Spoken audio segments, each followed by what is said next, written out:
እና ርዕሶቹ የኢትዮጵያ ጠቅላይ ሚኒስትር አብይ አህመድ የትግራይ ህዝብ ለሚቀጥለው አንድ ዓመት የክልሉ ጊዜያዊ አስተዳደር ፕሬዝዳንት ሊሆን የሚችል ሰው እንዲጠቁም ጥሪ ያቀረቡ።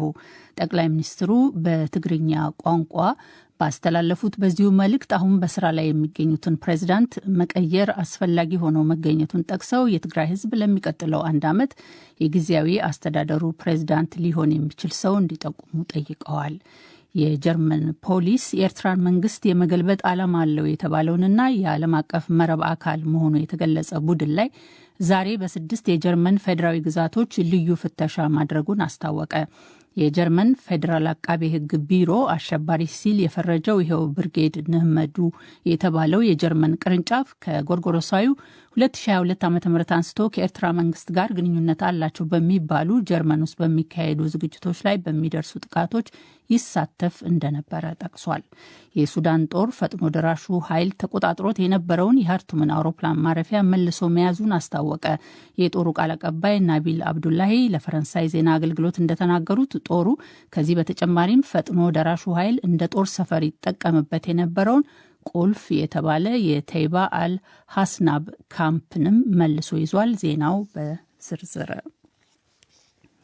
የኢትዮጵያ ጠቅላይ ሚኒስትር አብይ አህመድ የትግራይ ህዝብ ለሚቀጥለው አንድ ዓመት የክልሉ ጊዜያዊ አስተዳደር ፕሬዝዳንት ሊሆን የሚችል ሰው እንዲጠቁም ጥሪ ያቀረቡ።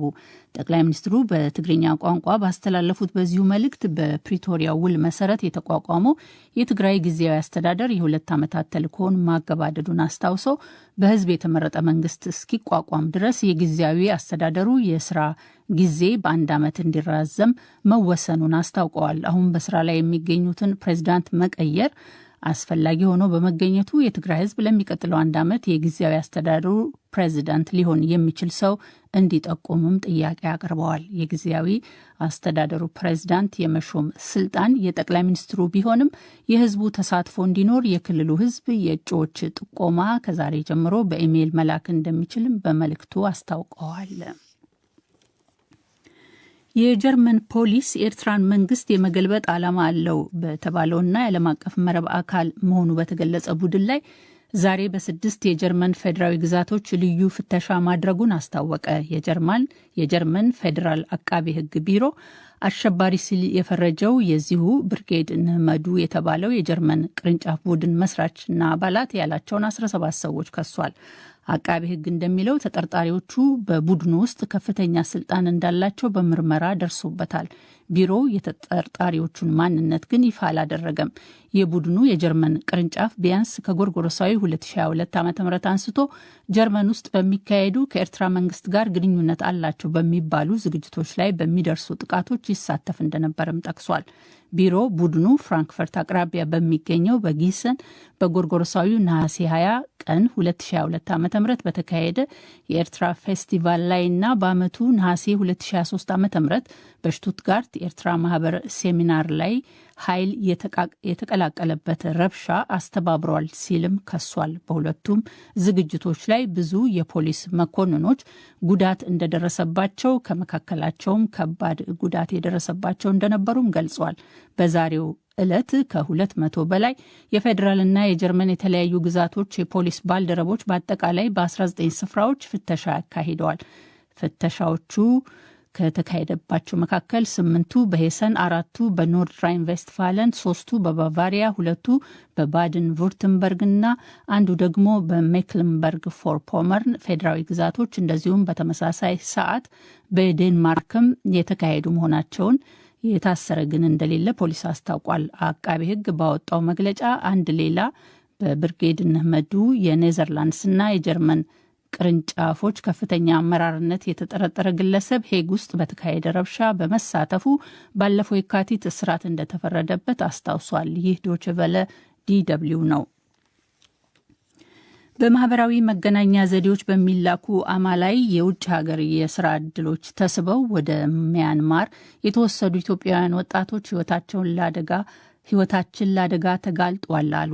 ዶይቼ ቬለ ያነጋገራቸው የተሻለ ደሞዝ ለማግኘት ተስፋ አድርገው በርከት ያለ ዶላር እየከፈሉ ወደ ታይላንድ መሄዳቸውን የገለጹት ወጣቶች እዚያ ከደረሱ በኋላ በሚያንማር ለግዳጅ ስራ ተዳርገው መቆየታቸውን ይናገራሉ። ከሳምንታት በፊት የአካባቢው ሀገራት ከሚያንማር መንግስት ወታደሮች ጋር በጋራ የተለያዩ ሀገራት ዜጎችን አግተው በኢንተርኔት ማጭበርበር ይካሄድባቸዋል ባሏቸው ማጎሪያ ስፍራዎች ላይ በወሰዱት እርምጃ በብዙ መቶዎች የሚቆጠሩትን ማስለቀቃቸው ተዘግቧል። ሆኖም ከእገታ ቢተርፉም ወደ የሀገራቸው መሄድ ያልቻሉት ችግር ላይ እንደሚገኙ ገልጸዋል። በዚህ ዘመቻ ከታገቱበት የወጡት ዶይቼ ቬለ ያነጋገራቸው ኢትዮጵያውያን ወጣቶች ያሉበት አካባቢ የጦርነት ቀጠና መሆኑን በመግለጽ መንግስትም ሆነ ሌሎች ወገኖች ይድረሱልን ይላሉ። እዚህ ከመጣን ኦልሞስት ወደ 1 ወር አካባቢ ሆኖናል። ያለንበት አካባቢ ትንሽ የስጋት ቦታ ነው።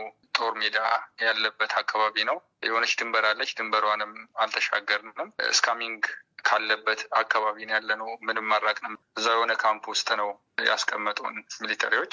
ብዙ ጊዜ ቤተሰቦቻችን ለሚመለከቱ አካላት ደብዳቤም በቃልም ሊያስረዷቸው ሞክረዋል። ይሄን አይነት ስንቆይ ብዙም አጥጋቢ መልስ እያገኘን እንዳልሆነ ነው ቤተሰቦቻችንም እየነገሩን ያሉት። እዚህ ከመጣሁ እኔ 2 ወር ሆኖኛል። በሚሊተሪ ከነበርንበት ኦፊስ ከወጣን 1 ወር አልፎናል። አሁን 1 ወር ከ15 ቀን ይሆናል። እዚህ ከመጣን በኋላ ያለው ነገር በጣም ከባድ ነው። በተለይ እንደ ሴት ልጅ እጅግ በጣም አስቸጋሪ ነው። የምንተኛበት ቦታ የለም፣ የምንለብሰው ልብስ የለንም። አብዛኛውን ነገር እዛው ጥለን የመጣ ነው። ከዛ በተጨማሪም ደግሞ የንጽህና መጠበቂያ ማግኘት አልቻልንም። በዙሪያችን ምንም አይነት ገበያ የለም። በጣም እየተቸገርን ያለበት ሁኔታ ነው ያለው።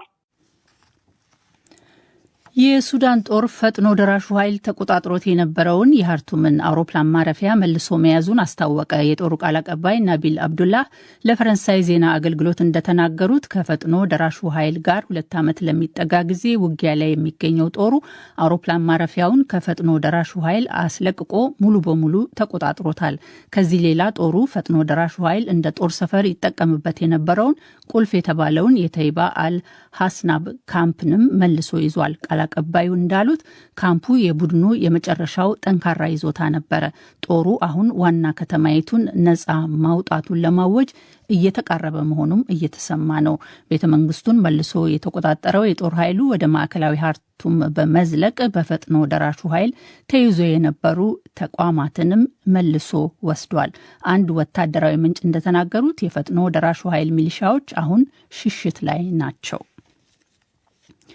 የአውሮፓ ህብረት በሩሲያ ላይ የጣለውን ማዕቀብ ለማሻሻልም ሆነ ለማንሳት የሞስኮ ኃይሎች ከዩክሬን መውጣት አንዱ እና ዋነኛው ቅድመ ሁኔታ እንደሚሆን አስታወቀ። የአውሮፓ ህብረት ኮሚሽን ቃል አቀባይ ማዕቀቡ እንዲነሳ ወይም እንዲሻሻል ምክንያት የሌለው ያሉትን ጦርነት በዩክሬን የምታካሄደው ሩሲያ ወታደሮቿን ያለ አንዳች ቅድመ ሁኔታ ከዩክሬን አጠቃላይ ግዛት ማስወጣት ይኖርባታል ብለዋል።